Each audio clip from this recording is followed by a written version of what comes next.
Maka dari berbelanja dan berjualan itu, kalau kita berbicara tentang perjalanan bisnis ya kawan-kawan sekalian, ada 3 fundamental yang harus terjadi. Yang pertama adalah transaksinya terjadi. Coba lagi. Transaksinya terjadi. Lalu yang kedua, terus menerus. Apa? Terus menerus. Dan yang ketiga adalah membesar. Coba lagi. Yang ketiga adalah membesar. Jadi kalau Anda berbisnis, Anda harus fokus di 3 hal ini. Jadi yang pertama adalah transaksinya terjadi, salesnya terjadi, tapi nggak cukup di situ. Kita harus berpikir yang kedua, gimana caranya transaksinya terus menerus. Kalau di service bukan cuma sekedar closing klien pertama, tapi gimana klien itu ikut terus nggak kemana-mana gitu, nggak putus kontrak gitu loh. Nah di properti walaupun orang kan beli rumah sekali Kang Randy, lah itu PR Anda. Gimana Anda caranya bisa jual terus menerus gitu loh. Lahan ini sudah mau closing, nader lahan kita lagi clearing gitu, legalitasnya dan segala macam. Lahan ini udah mau selesai, kita punya lahan lagi. Itu fundamentalnya di terus menerus. Dan yang ketiga nggak hanya terus menerus, dia juga apa? Membesar. Maka dari itu ada 3 ya. Ada 3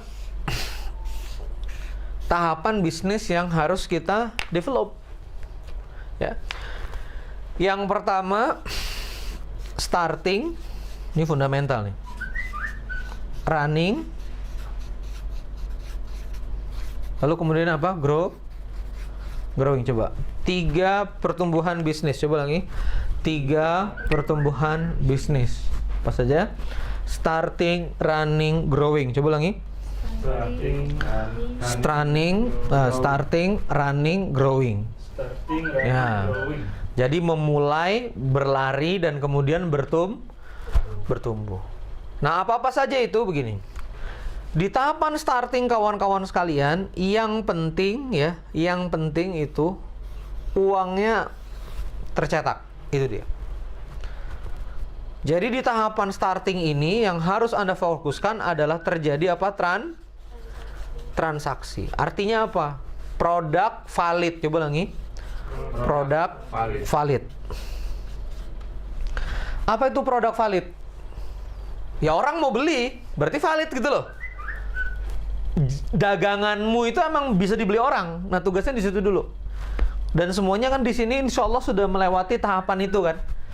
Anda klien mau bayar, Anda rumah mau ada yang beli, ya. Mas juga IO, Anda punya produk, orang mau bayar. Itu berarti sudah jelas ya. Produk valid, ada yang mau beli. Tapi permasalahannya gimana caranya biar produk si transaksi dan produk yang produk valid ini begitu transaksi terjadi di tahapan running itu yang kita targetkan adalah otomasi. Coba ulangi apa? Otomasi. Apa itu otomasi? Di sini terkait sama system and people.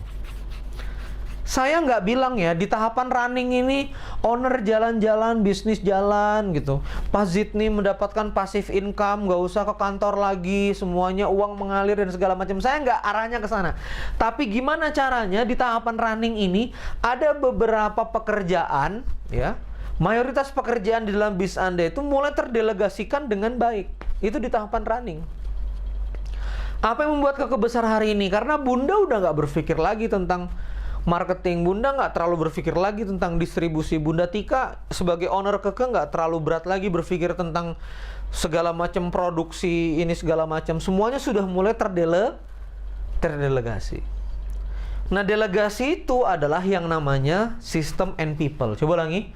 System and people. Jadi udah pertama kali ini nanti Masjid nih jualan properti 12 mulai merambah ke 13 unit, insya Allah saya doain ya di sini ya, mulai merambah ke 13 unit, 14 unit, lama-lama 20 unit itu mulai. Yang ke pertanahan bukan Pak Sidni lagi gitu loh, yang ngurusin legalitas bukan Pak Sidni lagi, yang deal sama customer bukan Pak Sidni lagi.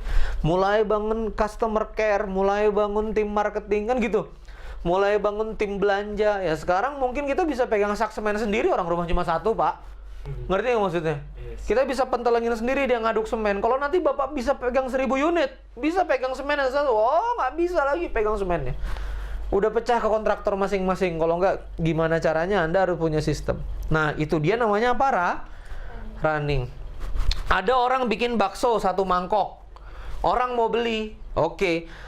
Apa itu sistem dan otomasi? Ketika dia sudah punya gini, ketika dia ingin memastikan gimana caranya dapur dan pembelanjaan mie dan segala macam berjalan secara otomasi. Yang beli terigu sendiri, yang buat mie sendiri, yang buat bakso sendiri, kasir udah berjalan segala macam.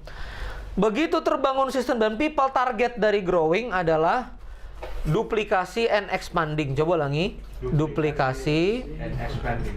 Expanding. Duplicate and expand, ya, duplicate and expand. Ini baru tahapannya growing. Apa yang dibutuhkan di tahapan growing ini? Investment. Nah, ini dia. Investment, financing, pembiayaan, networking, partnership.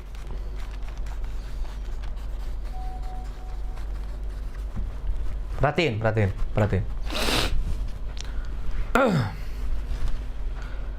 Bebek tepi sawah Ubud, enak banget. Kemarin saya baru dari Bali. Begitu dia enak banget, dia bangun sistem. Begitu dia bangun sistem, dia akhirnya buka di Citos. Kenapa bisa buka di Citos dan bisa buka di beberapa tempat? Franchise. Apa itu berarti? Partnership. Dalam partnership itu ada financing, uang orang, gitu kan? Ada expanding. Tapi sebelum bebek tepi sawah itu bisa buka cabang di mana-mana, yang dibangun apa dulu tuh? System and people. Jadi ini fundamentalnya. Bikin produk dulu, kelar bikin produk dan produk yang valid, sistemasi. Kelar sistemasi, udah oke, baru expand and duplicate. Matriks pertumbuhannya gimana? Oke, ini udah valid, produknya udah bagus, lebih murah. Pak Farid kalau cerita sama saya itu berapi-api banget tuh. Kalau Anda nggak pakai saya tuh bayar telepon bisa 1.500.000. Kalau pakai produk Anda nih Ren, gitu. 600 Ren, kita bisa penghematan, bener ya? Kan value-nya itu. Tapi gimana caranya? Pertanyaannya, klien 10, klien 20 mungkin kepegang. Gimana kalau klien ada 1.500 gitu? Matrix pasti butuh handling officer atau account officer untuk megangin klien udah satu-satu, udah beda lagi bahasanya, ngerti maksudnya? Lalu ketika mau di-expand, oh ini Bali ada kesempatan nih, ngerti maksudnya? Hah? Oh Balikpapan ada kesempatan nih. Oh gila lu Surabaya nih buka nih, cakep punya nih, ngerti maksudnya? Itu tentang expand and growing. Anda harus berpikir networking.